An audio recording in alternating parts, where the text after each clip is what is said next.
오늘 마가복음 9장 38절에서 41절 말씀을 가지고 막지 말아라 라는 제목으로 함께 은혜 나누고자 합니다.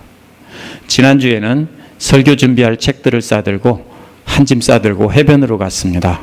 저와 제 아내는 산을 좋아하지만 바다는 정말 싫어합니다. 물에 들어가 본 적도 없어요. 수영도 할 줄 모르고 뜨거운 햇살도 두렵습니다.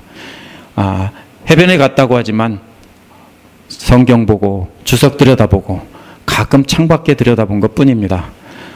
그러다 보니까 금요일 아침에 묵상을 마치고 그 발코니에 서서 해변을 바라보니까 몇몇 사람들이 해변에 작은 상자가 있습니다. 거기에서 뭘 꺼내는데 보니까 커다란 우산이에요. 우산과 의자를 꺼내서 해변에다가 쭉 늘어놓습니다. 그런데 그 우산을 보니까 색깔별로 있어요. 색깔별로 한 15개 정도 있고 그 다음에 또 그렇게 쭉 색깔별로 늘어져 있어요. 그래서 그걸 보고 있다가 아마 약속한 구역이 있는가 보다. 서로 주인이 따로 있는가 보다. 이렇게 생각을 했습니다.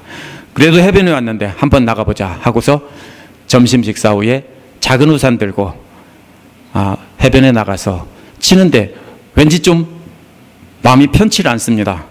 마치 군인들이 열병하듯이 쫙 늘어서 있는 모습이 왠지 주눅이 들어서 거기다가 가까이 가지 못하고 멀찍이 떨어진 곳에다가 작은 우산 꽂아놓고 이렇게 있다가 에이 뜨겁고 그렇다 하고서 한 30분 있다가 도로 들어왔습니다.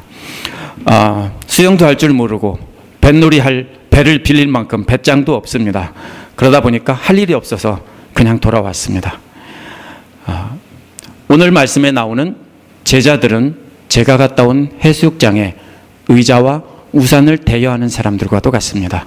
제가 알아보니까 제가 이런 사업을 한번 해보려고 빌락시 해변에서 알아보니까 사업허가와 면허를 받아야 된다고 하더군요.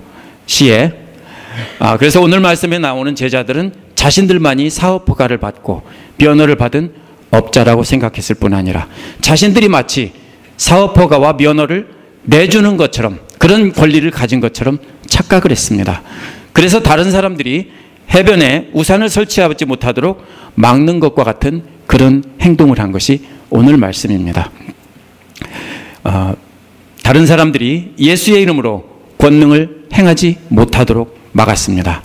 그러나 예수님은 막지 말라고 하시면서 누가 우리 편인지 그 범위를 정해주셨습니다. 오늘 말씀을 통해서 우리는 다른 그리스도인들에 대해서 어떤 태도로 대하며 또 주의 일을 어떻게 해야 되는지 알아보는 시간을 갖겠습니다. 첫 번째로 못하게 막은 사도 요한의 모습이 나옵니다. 사도 요한은 어떤 사람이 예수님의 이름으로 귀신을 쫓아내는 것을 보았습니다. 그런데 그 사람은 우리를 따르지 않는 사람이라는 이유로 못하게 막았다고 예수님께 보고를 했습니다.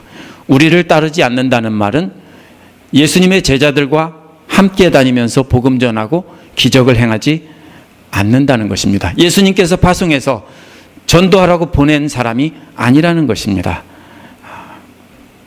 그렇다면 제자들은 이 사람이 예수의 이름을 잘못 사용했기 때문에 막았을까요?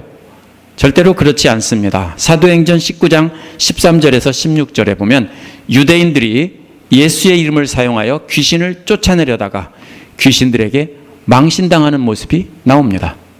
만약 이 사람이 예수의 이름을 잘못 사용했다면 이처럼 귀신을 쫓아낼 수 없습니다. 성령의 능력으로 귀신을 쫓아낼 수 없는 것입니다.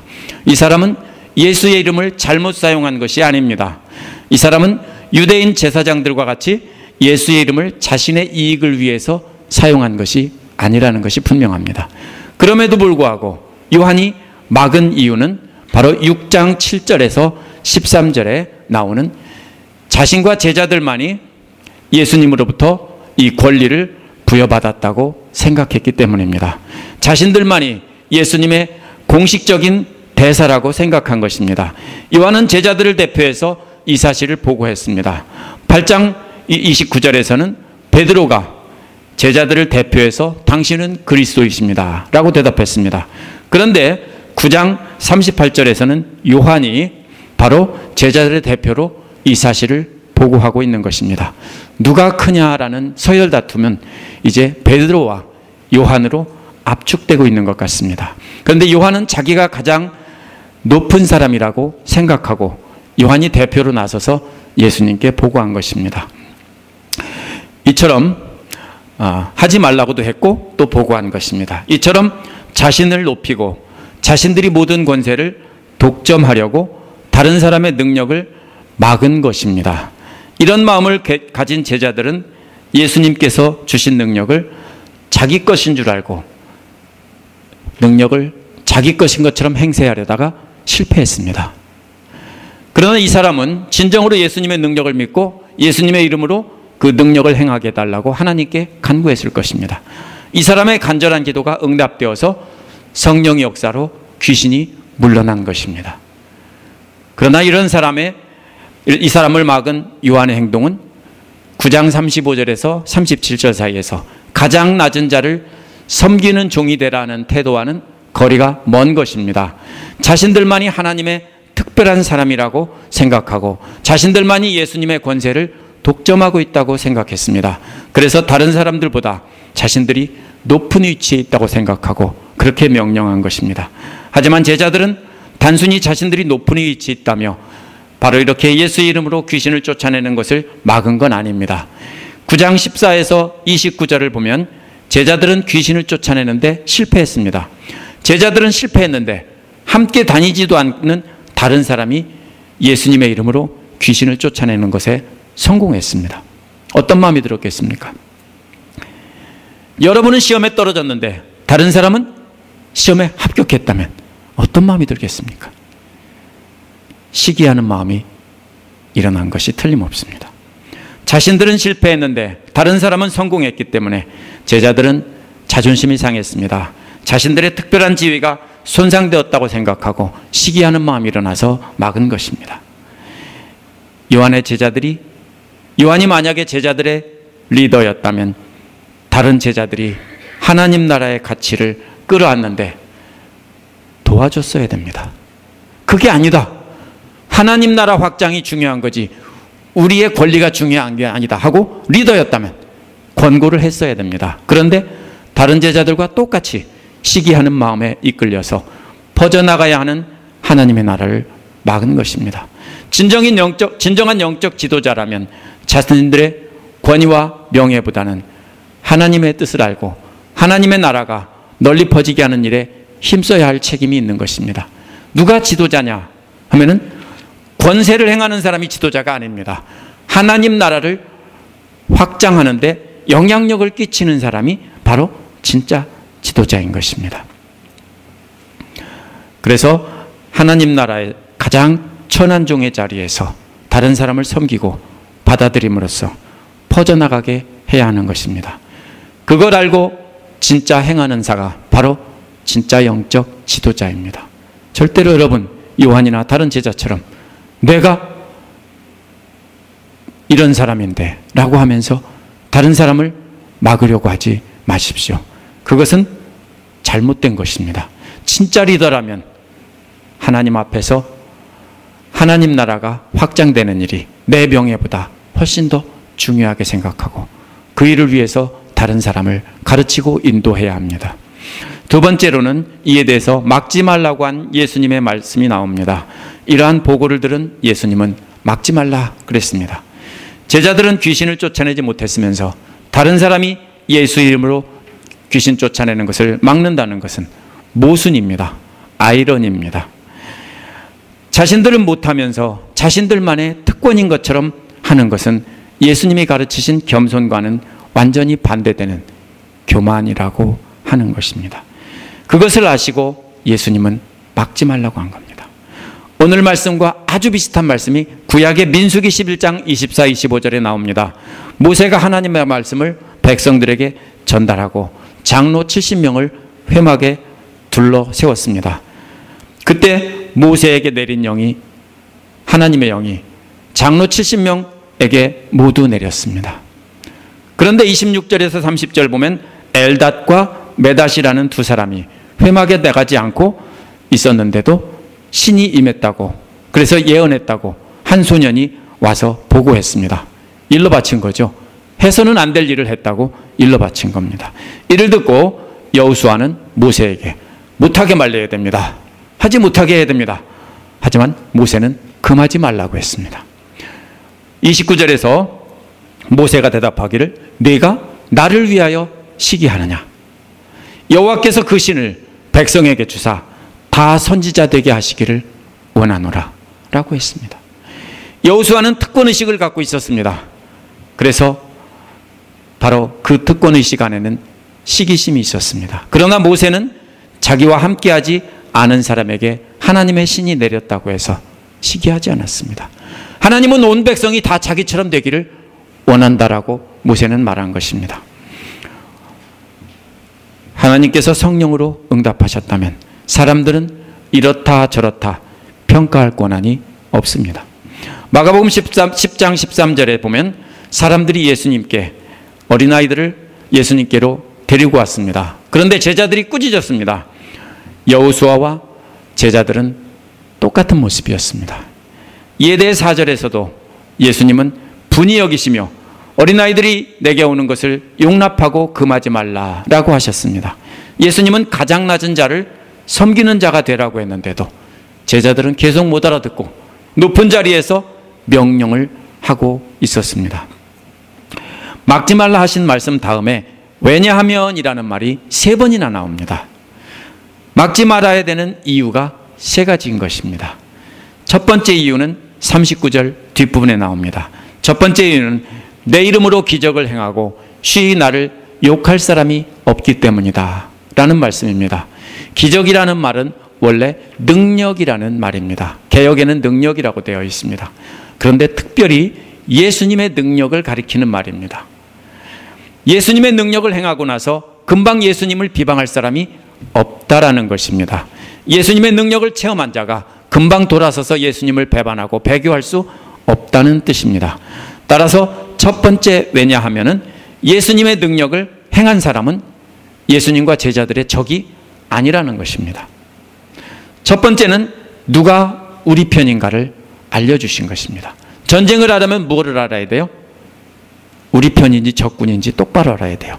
그게 혼동이 되면은 자기 편끼리 죽이고 난리가 나는 것입니다. 그래서 누가 우리 편인가 알려주신 것이 첫 번째 왜냐하면입니다. 제자들이 막은 사람은 적이 아니라 우리 편이다 라는 말씀입니다. 두 번째 왜냐하면은 40절에 나옵니다. 우리를 반대하지 않는 사람은 우리를 지지하는 사람이다. 이는 예수님을 따라다니지는 않지만 사탄의 왕국과 싸우기 위해 예수님의 이름을 사용한 사람을 두고 한 말입니다. 그렇다면 예수님의 이름을 반대하지 않으면 모두 다 예수님 편이라는 말입니까? 오늘날 다른 종교를 믿으면서도 예수 믿는 사람을 반대하지 않으면 다 예수님 편이라는 뜻인가요? 절대로 그렇지 않습니다. 반대하지 않는 자가 우리를 위하는 자라는 말을 오해하면 안 됩니다. 그냥 중립에 서서 구경하는 자가 우리를 위하는 자라는 뜻이 절대로 아닙니다. 이것을 알려면 예수님 당시나 사도들이 활동하던 당시에 초대교회의 모습을 알아야 됩니다. 예수님의 사역에 대해 그 당시 대부분 유대인들은 적대적이었습니다. 죽이려고 했습니다. 그런 분위기에서 예수님을 지지하는 것은 신앙공동체에서 쫓겨날 위험이 있는 행동이었습니다. 그런 사회에서 그리스도를 반대하지 않는 것만 해도 대단한 용기였습니다. 아마 더 큰 용기가 없어서 예수님을 지지하고 순교자가 되지 못한 것뿐입니다. 이런 사람들 중에 누가 있냐면 아리마대 요셉이 있었습니다. 그 외에도 많은 사람들이 드러내놓고 지지하지 않았지만 예수님을 믿고 예수님의 사역을 말없이 지지했습니다. 그런 자들이 바로 예수님을 위하는 자들이라는 뜻입니다. 그러므로 두 번째 왜냐하면은 반대하지 않는 사람들이 우리 편이라고 말씀하시면서 이번에는 우리 편의 범위를 정해주신 것입니다. 우리 편의 범위가 어디까지냐? 드러내놓고 반대하지 않는 사람. 적대적인 사회에서 드러내놓고 반대하지 않는 사람까지 다 우리 편이다. 이렇게 말씀하신 겁니다. 세 번째 왜냐하면은 41절 맨 앞에 나옵니다. 세 번역은 내가 진정으로 너희에게 말한다는 말이 잘못되어 있습니다.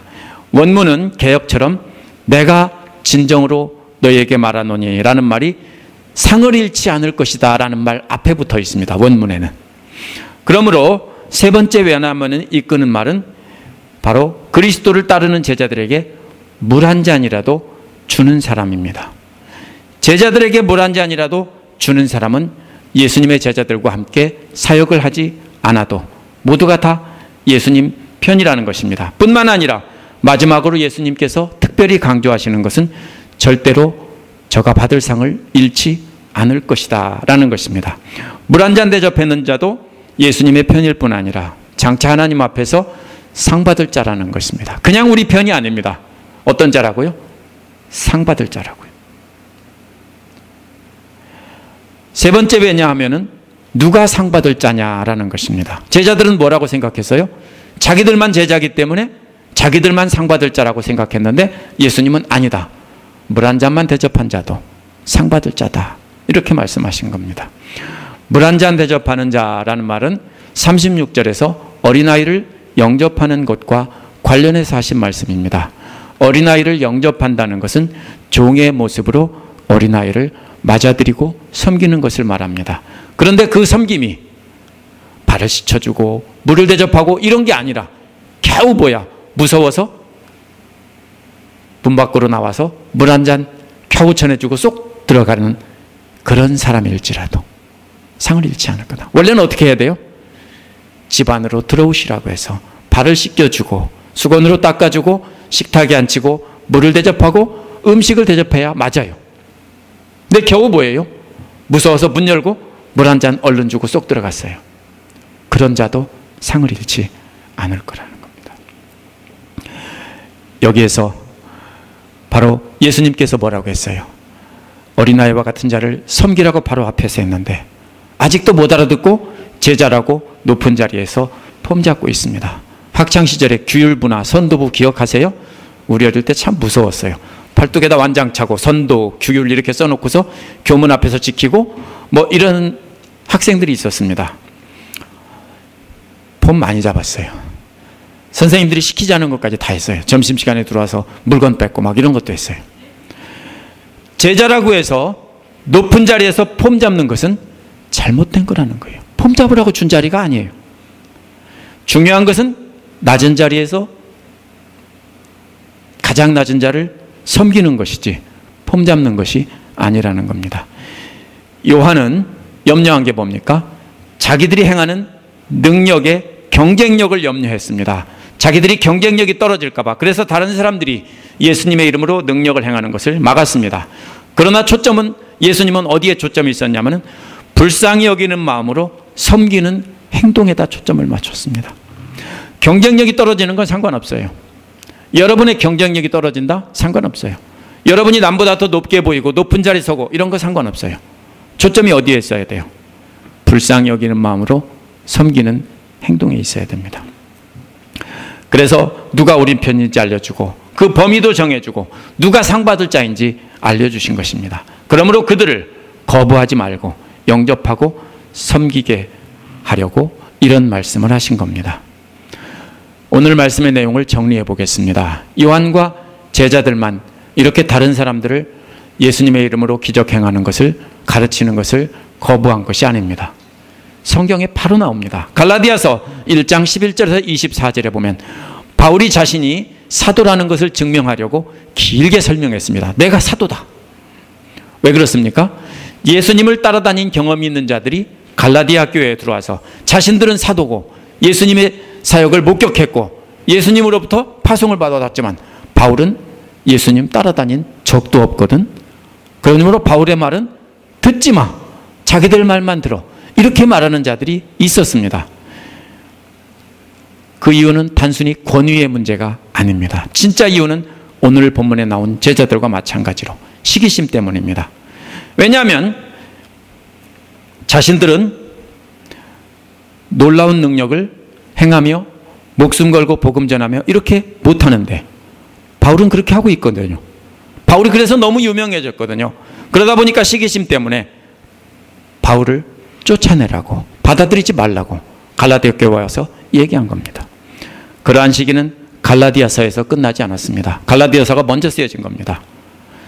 고린도전서에도 보면 역시 그렇게 나와 있습니다. 고린도전서 9장 1, 2절에 보면 바울은 자신이 사도라고 하면서 고린도 성도들이 바로 자기의 사도직을 보증하는 보증수표라고 이렇게 말했습니다. 왜 그렇습니까? 바울이 예수님을 직접 따라다니지 않았기 때문에 너는 사도가 아니야 계속하고 못하게 했어요. 그게 뭐가 중요하죠? 바울은 예수님을 개인적으로 만나서 했는데 자기들과 같이 안 다녔다는 거예요. 예수님과 함께 안 다녔다는 게 아니라 자기들과 같이 안 다녔다고 끊임없이 바울의 사역을 막았어요. 바울이 죽을 때까지 그랬을 거예요. 우리가 진짜고 바울은 가짜야. 잘하고 있는데 왜 그래요? 시기심 때문에 그래요. 그래서 바울을 이렇게 거부했습니다. 거기서 끝난 줄 아십니까? 교회 역사에서도 계속됐습니다. 캐톨릭 교회는 자신들만이 모든 교회를 독점하고 있다면서 다른 교단을, 다른 믿음을 전혀 허용하지 않았습니다. 종교개혁 이후에 가톨릭 교회와 국가의 밀착이 붕괴되고 가톨릭의 독점이 끝나자 그 후에 생겨난 것이 뭐냐면 영국 성공회와 루터교회와 개혁교회, 개혁교회는 장로교회를 말합니다. 같은 교회들이 국가교회의 지위를 획득했습니다. 그래서 어떤 나라는 개혁교회, 어떤 나라는 성공회, 어떤 나라는 루터교회 이렇게 바뀐 겁니다. 캐톨릭 독점이 아니라. 그런데 이 사람들은 자신들이 한 나라에서 복음 전하는 권리를 독점하자 역시 똑같이 다른 믿음을 가지고 복음 전하는 자들을 못하게 했어요. 누구를 못하게 했습니까? 영국에 있는 청교들에게 복음 전하지 못하게 했어요. 우리가 믿는 이 침례교회도 역시 복음 전하지 못하게 막았어요. 거부하고 핍박했어요. 왜? 자기들이 독점하고 자기들 우산 안으로 들어오지 않는 사람들은 하나님의 사람이 아니라고 복음 전하지 못하게 했어요. 똑같아요. 제자들에서 시작한 것이 바울 사도 때에도 또 역시 계속되고 그 후에 교회 역사에서 오늘날까지 계속되고 있습니다. 오늘날 많은 기독교인들이 자신들의 교단만 정통성이 있다고 주장하며 다른 교단들은 인정하지 않는 경우를 봅니다. 그러나 자신들만 무조건 옳다고 주장하는 것은 오늘 말씀에 나오는 예수님의 제자와 똑같은 것입니다. 그렇다고 모든 이단들까지 다 인정하라는 뜻은 아닙니다. 조심해야 됩니다. 우리는 예수님을 믿는 다른 사람들에 대해서는 열려 있어야 합니다. 그러나 악한 영을 분별하는 책임까지 버리라는 뜻은 절대로 아닙니다. 바른 교리와 신학으로 악한 영을 분별할 수 있어야 합니다. 그래서 그러한 분별력이 있는 지도자에게 성경을 배우게 하는 것입니다. 그러나 악한 영보다 훨씬 더 파괴적인 것이 있습니다. 뭔지 압니까? 우리 자신의 이기심입니다. 이를 피하기 위해서 우리는 먼저 철저하게 우리가 주님의 일을 한다고 할 때 그 동기를 점검해 봐야 합니다. 우리가 우리의 명예와 영광을 위해서 어떤 일을 행하면서 말로만 주님의 영광이라고 주장하기 쉽기 때문입니다. 많은 교회들이 하나님 영광을 위해서 예배당을 건축한다고 하지만 사실은 자신들의 영광과 자신들의 편리함과 자신들의 세력을 나타내기 위해서 하는 경우가 종종 있습니다. 우리가 다른 성도들을 반대할 때 복음을 지키기 위해서라고 말하지만 사실상은 시기심 때문에 그렇습니다. 조용기 목사님의 순복음교회가 처음에 시작될 때 이단이라고 해서 많은 사람들의 공격을 받았습니다. 오늘날은 아닙니다. 왜 그렇습니까 아세요? 엄청나게 성장하니까 저거 이단이라고 그랬어요. 사실이에요. 오늘날도 마찬가지예요. 다 그렇게 하고 있어요. 자신들의 이기심, 시기심 때문에 다른 사람은 아니라고 말하는 겁니다. 따라서 우리의 동기가 정말 하나님의 영광을 위한 건지 아니면 내 욕심, 이기심에서 나온 것인지 냉정하게 판단해 봐야 됩니다. 우리가 뭘 할 때. 둘째로 누가 진짜 적인지 아닌지 식별할 줄 알아야 됩니다. 그 판단하는 기준이 우리의 이익이 되면 진짜 적을 놓쳐버립니다. 왜? 이단이라도 나이스하고 괜찮거든요. 그래서 우리 교회에 이익을 준다면 괜찮다라고 생각하고 우리의 이익이 기준이 되면요 어떻게 돼요? 우리가 중요한 적을 놓칠 수 있어요. 식별하지 못해요. 눈이 가려져서. 우리의 판단 기준은 예수 그리스도를 위하고 하나님 나라를 위한 것인가? 이것이 기준이 돼야 되지. 나와 우리 교회의 이익을 위한 것인가? 이걸 생각하면 안 되는 겁니다. 그렇지 않으면 우리는 욕심과 시기심 때문에 적군과 아군을 혼동하기 쉽습니다. 가끔 보면 뉴스에서 어떤 장성이나 영광급 장교들이 뭐한 얘기가 나와요? 군수물자나 기밀 정보를 적국에 팔아남긴 얘기가 나옵니다. 왜 그렇습니까? 뭐를 혼동하기 때문에 그래요? 판단 기준이 내 이기심이 우선이 되기 때문이에요. 교회도 그렇게 되기 쉬워요. 나의 이기심 때문에 나의 이익이 되는가? 이걸 생각하고 하나님 나라의 영광이 되는가를 놓쳐버립니다. 그러면 절대로 안 됩니다. 그러면 우리는 뭡니까? 예수의 이름으로 능력을 행하는 사람까지 질투하고 막기 마련입니다. 우리가 손해봐도 괜찮아요. 우리가 많이 손해봐도 다른 교회를 핍박하면 안 돼요. 우리들의 동기를 냉정히 판단하고 누가 적인지를 식별한 뒤에 기억해야 할 것은 누가 상 받을 자인가, 이것입니다. 종교개혁 이전에 개톨릭 교회 성직자들은 자신들이 독점하고 있는 라틴어로 번역된 벌게이트 역을 하나님 말씀이라고 주장하며 그거를 조금이라도 다른 말로 번역하면 잡아 죽였어요. 처형했어요. 성경을 천박한 영어로 번역했다고, 독일어로 번역했다고, 천박한 독일어로 죽여버렸어요. 진짜로. 하나님 말씀을 오염시킨다고요. 맞아요? 거짓말이에요. 뭐를 막은 거예요?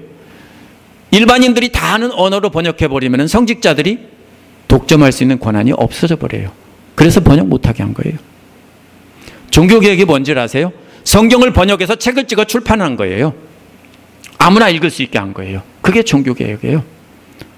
어떤 장로교, 감리교 이런 게 생긴 게 종교개혁이 아니라 아무도 보지 못하던 것을 모두가 볼 수 있도록 열어준 거예요.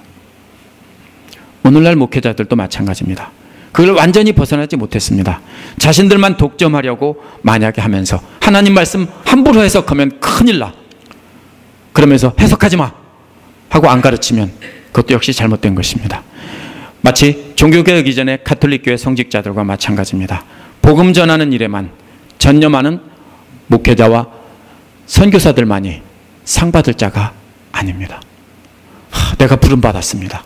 그래서 나는 반드시 목회자가 되어야 합니다라고 주장하는 것은 옳지 않습니다.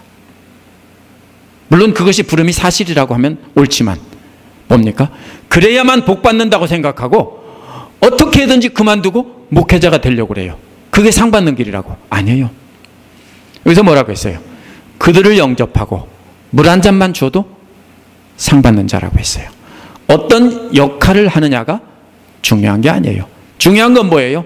하나님과의 관계에서 얼마나 하나님의 뜻에 충성되이 일하느냐가 중요한 것이지, 여러분이 목사냐 평신도냐 집사냐 장로냐 이런 거 하나도 중요하지 않아요. 중요한 것은 하나님 나라의 영광에 도움이 되는 일을 하느냐 아니면 자기 유익을 위해서 하느냐 하는 것입니다. 아무리 유명한 자라도 자기 유익을 위해서 일한다면 하나님의 사람이 아닌 것입니다. 중요한 것은 누구든지 하나님의 영광을 높이는 일을 하면 함께 박수 쳐주고 기뻐해야 하고 내가 손해보더라도 높여줘야 하는 것입니다. 그렇다면 이러한 권리를 독점하려는 태도가 목회자들만의 문제일까요?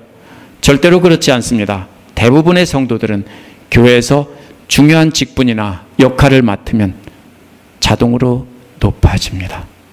자동으로 높아져요. 그래서 권위를 독점하려고 합니다. 내가 이런 사람인데 내 말을 들어야지. 이러한 태도는 제자훈련하는 교회에서 제자훈련 받은 사람들에게 동일하게 나타납니다. 그래서 이걸 가지고 공격하는 사람들이 참 많습니다. 제자훈련 받은 사람들은 자신들이 특별한 사람이라고 생각하고 교회에서 권위를 행사하려고 합니다. 그러나 틀렸어요. 잘못됐어요. 왜? 초점이 어디에 있기 때문에 그래요? 하나님 나라의 영광이 아닌 자신들의 명예와 이기심에 있기 때문에 그런 것입니다. 교회의 직분이나 어떤 역할은 일하라고 세운 것이지 완장차고 폼 잡으라고 세운 것이 절대로 아닙니다. 우리가 꼭 기억해야 될 그겁니다. 제가 자꾸 제자훈련이 잘못됐다고 하면서 제가 제자훈련을 하고 있으니까 뭡니까? 모순입니까? 아닙니다. 조심하자는 겁니다. 폼 잡으면 안 돼요. 섬기라고 준 거지, 섬기라고 제자훈련한 거지, 폼 잡으라고 제자훈련한 것이 절대로 아니에요. 우리도 교회 안에서 가장 낮은 자의 종이 되어야 합니다. 한 걸음 더 나가서 누가 우리 편인지 파악하고 우리 교회에 있지 않은 교회 밖의 사람들까지도 그 사역을 막지 말고 도와줘야 합니다. 함께 협력해야 합니다. 우리의 명예와 권력을 지키기 위해 다른 사람을 막으면 주님 앞에 가서 심판을 받을 것입니다. 누구든지 예수 그리스도의 이름으로 복음을 전하는 자들을 돕는다면 모두가 하나님 앞에 섰을 때 큰 상을 받을 것입니다. 이 말씀을 꼭 기억하면서 우리 함께 하나님 나라 영광을 위해서 사십시다. 기도하겠습니다.